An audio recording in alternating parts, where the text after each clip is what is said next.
want to talk about is why you might want to build your Travorium business. Я хочу немножко поговорить о том, почему вы хотели бы построить свой бизнес в Travorium. Because the how doesn't matter until you know why. Как не имеет значения до тех пор, пока вы не узнаете почему. And once you have the why, you'll figure out the how. Но когда вы решите, почему вы хотите строить свой бизнес, тогда вы найдете способ его строить. Reasons come before answers. Причины должны быть перед тем, как придут ответы. So first I want to talk about the company. Сначала мы говорим о компании. We're doing things in travel that have simply never been done before. Мы делаем то в бизнесе путешествий, что никогда не было сделано до нас. We're bringing a brand new model to the travel space. Мы приносим новую модель в индустрию путешествий. Now travel is currently a $10 trillion industry. Путешествия – это 10 триллионов долларов индустрия. That makes it twice the size as the oil industry. Это в 2 раза больше, чем индустрия нефти. According to Bloomberg, it's going to grow to 15.5 trillion in the next 9 years. Согласно журналу Bloomberg, она вырастет до 15,5 триллионов в 1935 году. Now, we had a gentleman that was here yesterday as a guest. У нас вчера был здесь человек, который пришел как гость. He's not a part of our company. Он не является частью нашей компании. He came up in front of the room. Он пришел вперед сюда. And we asked him, what was he paying to stay here at this resort? И нам было интересно, и мы спросили, сколько ты платишь за то, что ты остановился в этом резорте? And for 2 nights, И за 2 ночи he paid $750. он заплатил $750. Most of you are here for 5 nights for $299. Но большинство из вас 5 дней за $299. So the only question is, how many people in the world would rather pay $299 versus $750? Но вопрос остается только один. Сколько людей в этом мире рады были бы заплатить $299 вместо 750? Now guys, we're not going to get everybody, Конечно, мы не достигнем всех людей на планете, but we don't need everybody. но нам и не нужны все. If we only capture 1/4 of 1% of the travel industry, Но если мы достигнем только 1/4% в индустрии путешествий, that makes us a $38 billion company. мы станем компанией в размере 38 миллиардов долларов. Now Netflix is only $32 billion. Netflix только 32 миллиарда. Now I'm not suggesting we're going to get that big. Я не советую, что мы, конечно же, вырастем вот так до такого размера. I'm simply doing the math that if we only captured 1/4 of 1%, we would in fact be $38 billion. Я просто делаю простую математику, что если мы вырастем до четверти 1%, четвертой части 1%, то мы будем 38 миллиардов. So what if we get 1/100th of 1%? Но если мы 1/100 долю 1%, 1/1000th of 1%. 1/1000 долю 1%, It's enough to retire you, your kids, and your grandkids forever. этого будет достаточно, чтобы вы пошли на пенсию, и ваши дети, и ваши внуки, и вся ваша семья не переживали о деньгах. And understand the travel industry is long overdue for something new. И индустрия путешествий, она давно ожидает каких-то серьезных изменений. 2 companies control the entire space. 2 компании контролируют всю индустрию путешествий. They have a monopoly. Они имеют монополию. Nobody seems to know that. Никто как будто бы и не замечает. They go to great lengths to disguise that. Они делают очень много, чтобы спрятать это. But it's allowed them to create a lot of markup in travel. Но это дает им возможность, чтобы поднимать цены очень завышенные, сделать цены в индустрии путешествий. And the pricing model that the travel industry follows И та модель цен, которая существует в индустрии путешествий, dates back to the year 1758. она идет назад аж до 1758 года. 1758 года. Just to remind you, our entire country, the United States, wasn't born until 1776. Вся страна Америка, она появилась только в 1776 году. So the pricing model the travel industry follows is older than the country we reside in this very moment. И та модель, как устанавливаются цены в индустрии путешествий, она старше, чем эта страна, в которой вы сейчас находитесь. I'm suggesting that maybe, just maybe, it's time for something new, something different, a different approach. И я подозреваю, что, наверное, есть что-то необходимо изменить и сделать какой-то другой подход к этой индустрии путешествий. And guys, understand that for every McDonald's, there's always a Burger King. Вы должны понимать, что всегда на каждый Макдональдс есть где-то Бургер Кинг. For every Coca-Cola, there's always going to be a Pepsi. Всегда, когда есть Кока-Кола, где-то там есть еще и Пепси. For every Microsoft, there's going to be an Apple. Всегда, где строится Microsoft, там еще есть и Apple. For every iPhone, there's going to be an Android. Там, где есть iPhone, конечно же, есть еще и Android. We're bringing that new model to the marketplace. All of us, all of you. Мы все с вами приносим новую модель в индустрию путешествий. And we're just getting started. И мы только начинаем. You know, when you look at Ark and Tatiana, Если вы посмотрите на Арк Татьяну, Igor and Larissa, Игорь, Лариса, they've built these massive businesses in about 2 years. у них строится этот огромный бизнес всего лишь за 2 года. So Igor and Larissa will make over $600,000 in their second year. Игорь и Лариса, они зарабатывают больше $600 тысяч в год за 2 года бизнеса. Guys, that's residual income. Это пассивный доход, который приходит That постоянно. money comes in every month, whether they work or not. Эти деньги приходят каждый месяц, независимо от того, они работают или нет. If something happened to Igor and Larissa, Если что-то случится с Игорем и Ларисой, they have 6 children. у них есть 6 детей, Their 6 kids would inherit their $600,000. их 6 детей, они будут получать $600 тысяч в год. The check would only go up over time. Но со временем их чек только будет увеличиваться и увеличиваться. That's the kind of business we're involved with. Вот такой бизнес мы строим. And we're just getting started. И мы только начинаем. The top incomers have not even joined the company yet. И те люди, которые будут зарабатывать больше всех в компании, они еще даже не пришли в компанию. You know, it took Starbucks 16 years to get to 17 stores. Компания Starbucks заняла 16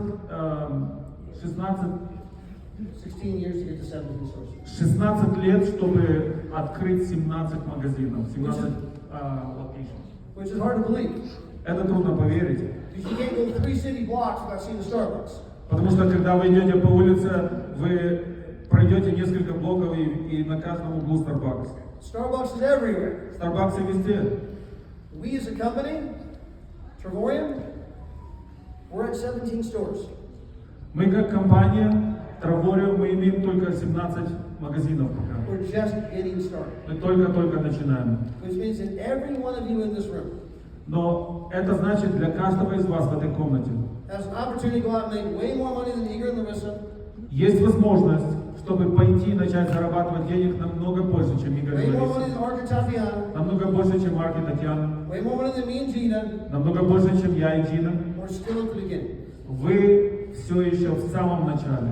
Now, we're not only showing people how to do the one thing they've always wanted to do, Мы не просто показываем людям, как делать то, что они всегда хотели бы делать, which is travel, что есть путешествовать, and they can do that at a rate they never knew was possible. но это можно делать по той цене, которую никогда не представляли себе возможной. But we're also showing people a new way to make money. И мы показываем людям новый путь, как можно зарабатывать деньги. This residual income idea that I mentioned a moment ago. Эта идея пассивного дохода, которую я чуть раньше вам представил, There was a time that residual income was a luxury. было когда-то время, чуть раньше, когда пассивный доход это было что-то роскошь. Today, it's becoming necessity. Сегодня это необходимость. So I was born in 1970. Я родился в 1970-х. And when I was growing up, I watched these TV shows called like The Brady Bunch. Я смотрел вот эти ТВ-шоу, которые тогда показывали. And they were a family. И там была семья, They had 6 kids. у них было 6 детей, They had a great house, great cars. у них прекрасный дом и машины. Took vacations. Они ездили в отпуск. This is known as the middle class lifestyle. Это называлось средний класс жизни. And in all of these TV shows, И во всех этих ТВ-программах one person working один человек работал, was enough to provide that lifestyle. И это было достаточно, чтобы покрыть все расходы этой семьи. And if you ever saw the show The Brady Bunch, they even had a maid. И они, если вы смотрели это шоу, там у них даже еще была женщина, которая не служанка, но как бы помогала. But over time, работать. that model was no longer working. Но постепенно со временем эта модель перестала работать. So eventually, one person working was no longer providing middle-class lifestyle. И в конце концов произошло то, что один человек не может содержать нормальное существование семьи среднего класса. So one spouse is working, and then the other one had to go get a part-time job.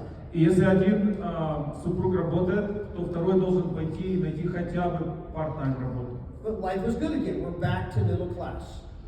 И когда это произошло, то жизнь как будто бы исправилась, и уже опять мы находимся на уровне среднего класса. But over time, that was no longer working. Но со временем и это уже перестало работать. Now both mom and dad are both working full-time. И теперь папа и мама, супруги должны работать оба на full-time, на полное время, чтобы находиться там. But we're back to middle class. Но опять мы смогли держаться на этом среднем классе, на уровне среднего класса. But then eventually that wasn't working. Но со временем и это перестало работать. In today's marketplace, В сегодняшней экономии mom and dad are working full-time, папа и мама работают полное время, and they're driving Uber on the weekends, а на уикенд они еще ездят на Uber. and they're not even middle class. И они все еще не могут достичь уровня среднего класса. The average income in the United States is $74,000 a year per household. Среднее население, средний заработок в Америке 76 тысяч в год на семью. But to be middle class, on average, costs about $120,000 a year. Но чтобы считаться средним классом, надо получать в среднем 120 тысяч в год. So we have ourselves a $50,000 problem. Получается, что мы на 50 тысяч отстаем от уровня среднего класса населения. That's why all the young people graduating college are living with their parents. Вот почему все те молодежь, кто заканчивает колледж, они идут обратно жить к родителям. Because the average home in the United States is $400,000. Потому что средняя цена дома в Америке 420 тысяч долларов. You have to make $120,000 a year to qualify for a $400,000 mortgage. Вам надо зарабатывать хотя бы 420 тысяч, чтобы быть квалифицированным на 400 тысяч долларов в новом. For the first time in California, they're building homes everywhere. Первый раз в Калифорнии они строят дома везде. But they're not trying to sell the homes. Но они даже не пытаются продавать эти дома. They're renting them. Они их сдают в рент. Because people can't afford them. Потому что у людей недостаточно дохода, чтобы купить эти дома. The old model is no longer working. Старая модель перестала работать. The idea of go to school, get good grades, get a degree, get a job. Идея того, чтобы пойти в школу, потом пойти в колледж, получить образование и найти хорошую работу. There was a time that worked. Раньше когда-то так работало.